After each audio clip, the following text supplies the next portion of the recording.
How do, ladies and gents, it's Freddie Adu here with a quick tutorial video on FM18 because I've seen a lot of people having a lot of trouble with conceding from corners this year. Now, this is the default corner defending screen here. This is what happens when you haven't touched it. I was going to do this on my journeyman save, but I've already sorted the corners out on there and I don't really want to mess about with it. So I've just started a random save with Man United. Man United, just a team that I picked because I think everyone who will ever watch this video will know all of these players.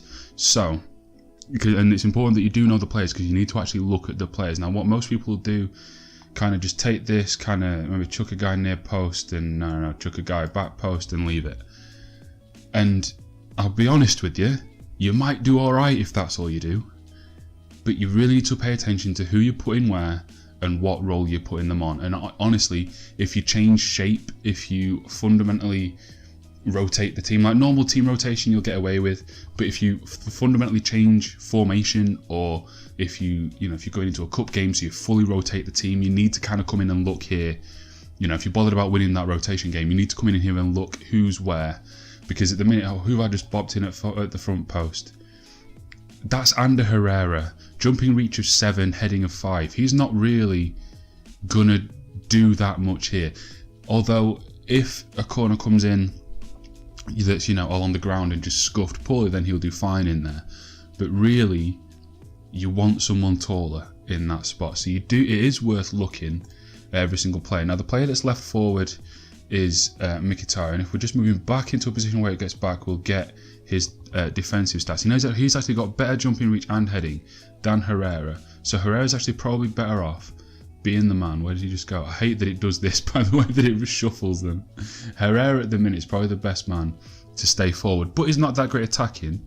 But it is actually worth having someone at the edge of the area just to get anything that's headed out. Now, in this Man United team, Man United, they also have picked them because they are blessed with quite a lot of tall players. So you've got Matic here with great heading and jumping reach 16s. You've got, which side did I put Lukaku? Lukaku, 17 and 15 with 19 strength. Rashford's probably not great. Rashford, with his pace, is the one you leave forward. So you've got Lukaku, you've got Matic, you've got Smalling, you've got Bailly. So what you really want to do, and you've also got Pogba, of course. So you don't want to waste Pogba just zonal marking back post. You want him as one of the man markers. Now you've got left back and right back will automatically go onto either post. They are worth having this year. In previous iterations of FM, they're not worth having because the guys on the post just didn't react. I don't know if they weren't coded properly. I don't want to judge SI, accuse SI of something, but they'd never really seem to do anything.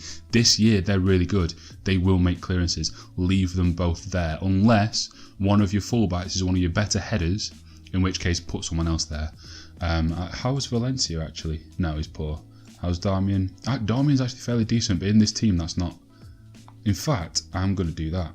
I'm going to put Darmian front post. He's got decent jumping reach and heading, enough to clear a poorly underhit corner, and then Mkhitaryan can just go on the far post. Now you've got 5 left. You do want someone zonal marking here.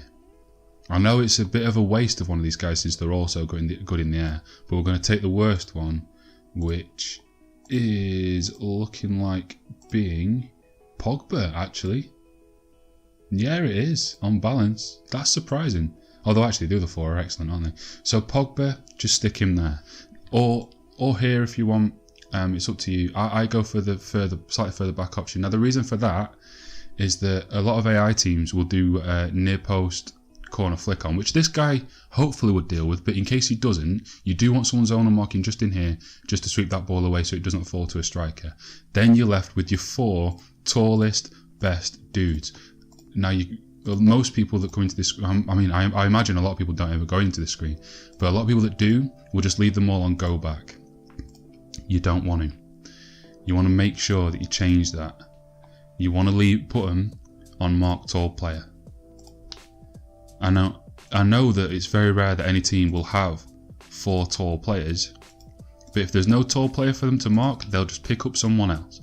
You want them man marking. You don't want them on just go back, because then they just stand in a random place like a gormless idiot, and that's why you concede from so many headers from corners.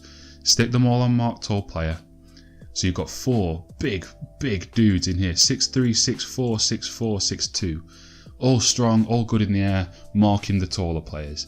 You've got someone to pick up anything that's knocked down or knocked out. You've got someone to pick up anything that's knocked on from the near post. You've got someone to block a poor near post corner, and you've got men on the post, and you've got your quickest player left up front, ready to chase down any long clearance. That is how you want to set up corners. You have to do it twice. Sorry guys, you need go on to attack instead of. You have to do it twice. You need to do it from the left as well, which is a bit annoying. But yeah, set them up like that, and I promise you'll concede from far less corners. Since I started doing this on my saves, I haven't conceded, that I can remember anyway, I haven't conceded from a single corner. Now that I've done this, after recording this, I'm going to go and record a Journeyman episode. Watch me concede from about 5 different corners in that episode now. But I just thought I'd record this because I've seen a lot of people in the community having a lot of trouble with defending corners, so I just thought I'd throw this together real quick because I found that this works really well for me. Hopefully if you guys employ it, it'll work well for you as well. Let me know if it does, let me know if it doesn't in the comments. Yeah, I've been Freddie I Do. Thanks for watching. Peace.